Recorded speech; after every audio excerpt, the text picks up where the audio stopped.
Não importa onde os dois times estejam quando eles vão se enfrentar, pode ser uma boa fase ou uma fase ruim. Quando o Corinthians e o Palmeiras se enfrentam, os números são zerados e a vontade de vencer sempre sobrepõe os números das duas equipes e o jogo é sempre um campeonato à parte. Confusão generalizada, o árbitro Paulo César de Oliveira determinou o final do jogo aos 30 minutos do segundo tempo. Até hoje, o derby entre Corinthians e Palmeiras já rolou 380 vezes, uma quantidade de jogos que só reforça o quanto essa rivalidade é gigante. Apesar de existir uma alternância em quem fica à frente nesses confrontos, nesse momento o Palmeiras leva uma leve vantagem no número total de vitórias. São 135 do lado deles contra 130 do Timão, com 115 empates para completar essa longa história de confrontos. Ou seja, o Corinthians tá sempre ali, né, colado, e muitas vezes passa nesses números aí. A cada partida é uma chance de virar essa contagem. Que a rivalidade existe e ela é a maior do Brasil, isso aí todo mundo sabe. Mas a origem dessa rixa entre as duas equipes começou há muitos anos atrás, por volta de 1917, no dia 6 de maio, quando rolou o primeiro embate entre os dois times. Desde então, Corinthians e Palmeiras se enfrentam com sangue no olho, e a porcada se tornou o adversário que o Corinthians mais enfrentou em sua história e o que a gente mais gosta de vencer. Então, vamos entender de onde veio e como surgiu essa rivalidade que fica maior do que as competições em que os times entram quando eles se enfrentam.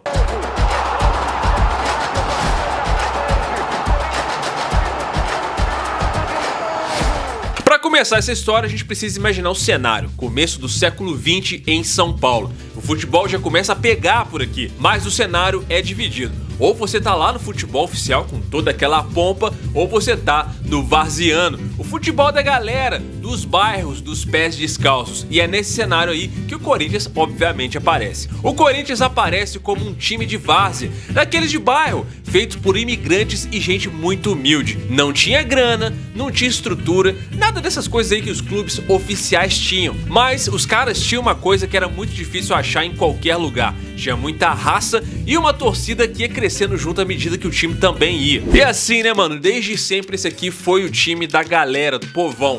Só que para entrar no campeonato oficial, o Corinthians teve que enfrentar um monte de coisa na frente. Foi uma batalha para conseguir essa chance do Campeonato Paulista de 1913. Na primeira temporada, o Timão terminou em quarto lugar. Mas aí no ano seguinte, em 1914, com a Primeira Guerra Mundial acontecendo lá na Europa, o Corinthians conseguiu seu primeiro título e de forma invicta. Foram 10 vitórias em 10 jogos. Começava assim a fama de que esse time aí não desiste, que é um time raçudo, que luta, que não abaixa a cabeça pra ninguém. O Palmeiras, que nasceu como Palestra Itália, foi fundado só em 1914, enquanto o Corinthians é de 1910. Rolava mesmo uma relação mais próxima, meio que de parentesco entre os dois times, especialmente porque o primeiro jogo do Palestra em Votorantim em 1915, metade dos jogadores dos caras já estavam jogando no Corinthians também. Aí o tempo passou e uns 15 anos depois, nos anos 30, o mundo começou a ferver com um monte de revolução e de ideologia. Por aqui, quem estava à frente do Brasil era o Getúlio Vargas,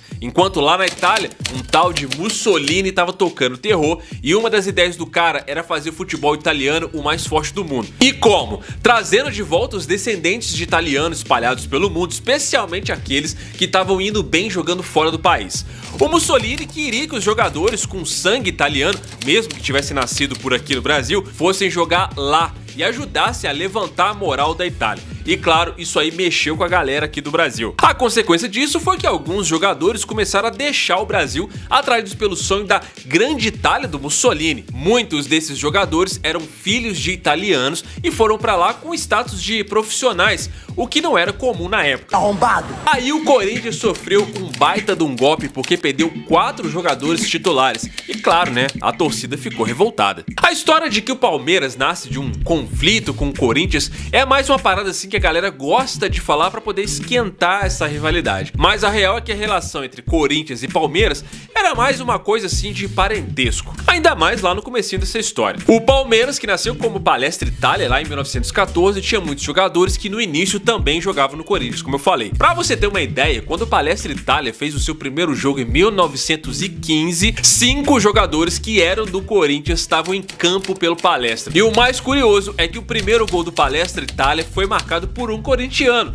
o Bianco Spartaco Gambini. O cara tava emprestado e marcou de pênalti dando o pontapé inicial não só no placar, né, mas também nessa rivalidade que nunca mais ia parar. Na Várzea isso era muito normal, você jogava no time de bairro, mas se você precisasse dar uma força para um outro time ali, isso aí acontecia com muita naturalidade, mais na camaradagem. Aí a parada começou a pegar de verdade quando os dois times começaram a disputar sério, mirando os mesmos campeonatos e querendo praticamente o mesmo espaço, obviamente. O que começou com uma coisa meio de família foi se tornando uma treta até séria demais ao longo dos anos. Se os caras queriam ganhar, eles tinham que escolher um lado. E aí a rivalidade atravessou várias gerações até hoje. O Corinthians, com seu jeitão mais popular, sempre teve uma aura especial. A preparação para um jogo contra o Timão era diferente para os adversários. Os torcedores ficavam mais ansiosos, os repórteres apareciam em maior quantidade e até os jogadores de outros times sentiam uma pressão maior de enfrentar o Timão. Afinal, pra muitos podia até perder o campeonato, né? Mas os caras não podiam perder pro Corinthians. Semana de jogo contra o Timão pra esses caras era negócio sério. A treta entre Corinthians e Palmeiras começou mesmo quando um time chamado Paulistano ainda era um dos times mais fortes da cidade, representando a elite. Esse time aí acabou falindo lá no final dos anos 30 e deixou meio que o caminho livre para que outros times dominassem as atenções do público. Naquela época, o trio de ferro de São Paulo era formado por Corinthians, Palestra Itália, que mais tarde virou Palmeiras, e o próprio Paulistano. Eles alternavam entre si nas primeiras posições do campeonato, mas lá em 1917, o Corinthians e o Palestra se encararam em campo pela primeira vez, e a rivalidade começou a esquentar. Com o tempo, o Palestra Itália foi crescendo e meio que desafiando essa hegemonia do Corinthians, que já era tradicional. Aí em 1918, antes de um derby, rolou uma provocação dos caras, jogando um osso na pensão onde a galera do Corinthians estava almoçando. E aí os caras escreveram: o Corinthians é canja do Palestra. Quer dizer, essa treta aí ela já estava acontecendo até mesmo fora do campo. O Corinthians emplacou 2 paulistas seguidos em 22 e 23 e adivinha quem ficou com o segundo lugar nas duas? O Palestra Itália, o que já dava aquele esquenta na rivalidade. Mas aí em 1924 parece que o Palmeiras, ainda chamado de Palestra Itália, não aguentou o tranco, perdeu os 2 primeiros jogos e simplesmente desistiu do campeonato. Muita gente diz que isso aí é praticamente o primeiro rebaixamento deles. Dizem que os caras precisaram disputar aí uns playoffs para garantir uma vaga de volta e tal, mas essa história aí até hoje ela é meio assim motivo de discussão. A coisa ficou ainda mais acirrada quando depois que o Corinthians ter 2 tricampeonatos paulistas, né, os caras estavam voando, foi a vez do Palmeiras. E durante o tricampeonato dos caras, veio aquela goleada pesada que os palmeirenses comemoram até hoje, de tanto que mexeu com a torcida. Foi tão surreal que derrubou o presidente do Timão na época. Mas, se a gente fala de ápice da rivalidade, 1969 é o ano. Esse aí foi um ano meio complicado pro Palmeiras, né? Os caras só tinham escapado da segunda divisão no ano anterior por causa de um esqueminha meio obscuro aí com o Guarani. Pra você ter uma ideia, a parada foi tão séria que os caras tiveram que registrar esse acordo em cartório. Aí, em 1969, esse ano foi marcado por um acidente muito sério. 2 jogadores do Corinthians morreram no acidente de carro. Aí o Timão ficou bem abalado com essa parada e obviamente pediu para inscrever 2 novos jogadores para suprir a ausência desses 2. E aí precisou da aprovação de todos os clubes. Todo mundo topou. Adivinha quem não quis ter empatia com o Corinthians? O Palmeiras. Aí isso aqui é muito interessante porque o fato dos caras terem se negado a deixar o Corinthians inscrever 2 novos jogadores, até mesmo aí por causa das circunstâncias nada comuns, né? A torcida começou a dizer que essa atitude aí era uma atitude porca.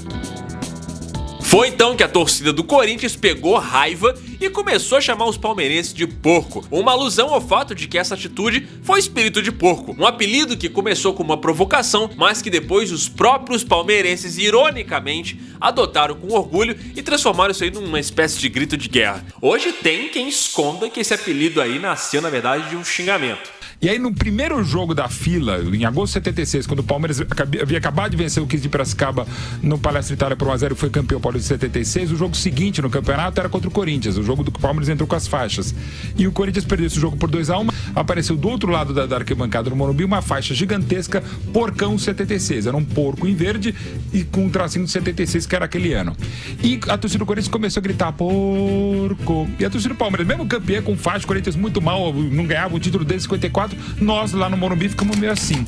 E a partir daí, São Paulo, Santos, 15 de Jaú, 15 de Piracicaba, Rio Claro, como todo mundo. O Palmeiras ganhava de 12-0, tinha 1 milhão de pessoas, bastava um escoteiro berrar, porco! a gente ficava quieto até em 10 anos depois a gente assumiu o porco. O mascote oficial do Palmeiras, cara, nem é um porco, na real é um periquito, mano. O apelido veio lá de 1917, quando o então Palestra Itália começou a jogar com o uniforme todo verde. E também porque o Parque Antártica, onde o time jogava, tinha um monte de periquito solto pelos bosques. Nos anos 40, o Palmeiras mudou de nome pra Palmeiras por causa das tensões lá com a Segunda Guerra Mundial. Os caras precisavam mostrar que eles eram brasileiros, né? E que tinham deixado os vínculos com a Itália pra trás. Aí o periquito virou o mascote do time. É isso aí, mano. Periquito é o mascote do Palmeiras. O que os palmeirenses dizem sobre o porco é que os torcedores rivais chamavam o Palmeiras de porco de forma pejorativa. Nem todos falam do episódio com o Corinthians, mas a torcida dos caras diz que decidiram adotar esse xingamento como apelido, transformando essa provocação em orgulho. Os caras abraçaram o porco de vez em 1986 num jogo contra o Santos,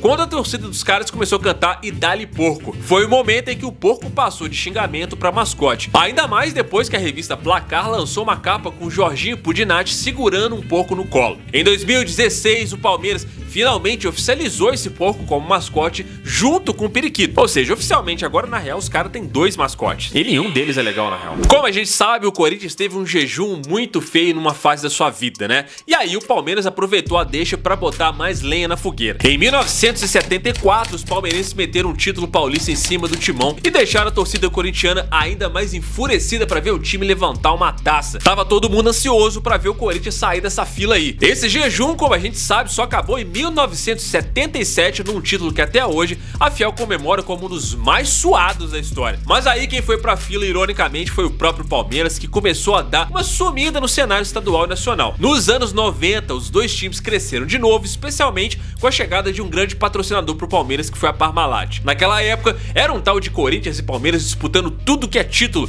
dividindo o cenário do futebol brasileiro. Entre paulistas e brasileiros, os dois times fizeram a festa e metade dos títulos do Brasileirão na década foram pro derby. Mas o auge da treta foi em 1999 e 2000. Primeiro, o Palmeiras conquistou a Libertadores e não parou de zoar o Corinthians por nunca ter conquistado o título continental. Só que no ano seguinte o Timão foi lá e ganhou o Mundial. E aí o Corinthians não deixou barato, meteu o troco e até hoje rola a provocação com Libertadores e Mundial. Anos mais tarde, o próprio Corinthians foi rebaixado pela primeira vez, mas conseguiu dar a volta por cima com uma das maiores voltas pra Série A, fazendo grandes feitos. Depois que a Parmalat deixou o Palmeiras, os caras enfraqueceram de novo e acabaram vivendo tempos aí bem difíceis e chegaram a cair de divisão. Em 2012, a diferença entre os times ficou escancarada. O Corinthians conseguiu o bicampeonato mundial, enquanto o Palmeiras caiu de novo pra Série B. Ou seja, o Palmeiras foi bi-rebaixado. Aí nos últimos anos a coisa voltou a ficar equilibrada, até porque novamente o Palmeiras teve uma injeção de grana considerável. A partir de 2015, os dois começaram a disputar pau a pau. Em 2018, rolou mais uma final paulista entre eles, a primeira desde 1999. Desde que o Edilson Capetinha fez essa parada aí, ó. Mas Edilson escolheu a pior maneira para festejar. Preferiu provocar, fazer embaixadinhas, colocar a bola nas costas. Nós não temos culpa se eles não ganharam a Libertadores, nós não temos culpa não. Faltou respeito. Tira pra eles, fica com o Paulistinha que é o time que merece. Antes da final do Paulistão de 2018, a tensão tava tão surreal que parecia ser uma espécie de final de Copa do Mundo. Foi quando rolou aquele último treino antes da decisão numa sexta-feira à noite, com mais de 40 fucking mil torcedores do Corinthians dentro da arena que deram um show. Do lado do Palmeiras, a torcida organizada jurava que eles iam fazer qualquer coisa pra tirar o título da gente, até comprar o juiz ou sequestrar a mãe do Carille, que era técnico na época. Cê é louco, hein, tio? Num roteiro perfeito de cinema, o Corinthians foi lá e ganhou dentro do Allianz Parque, e o Palmeiras ficou tão fora de si que foi pra justiça alegando interferência externa numa decisão correta do árbitro. A real é que os caras nunca conseguiram provar nada, e o que ficou mesmo foi o vexame dos caras tentar ir lá anular essa derrota no tribunal. Esse episódio aí ficou tão marcado que os corintianos batizaram isso aí de Paulistinha Day, porque o presidente do Palmeiras na época desdenhou do fato de que o Palmeiras não ganhou esse título e chamou esse campeonato de Paulistinha. E ironicamente, na vitória mais recente do Corinthians agora contra o Palmeiras em 2024, tinha uma faixa enorme lá no estádio dizendo Paulistinha 2018. Pegou, né? O que eu digo ao torcedor palmeirense: esqueçam esse campeonato.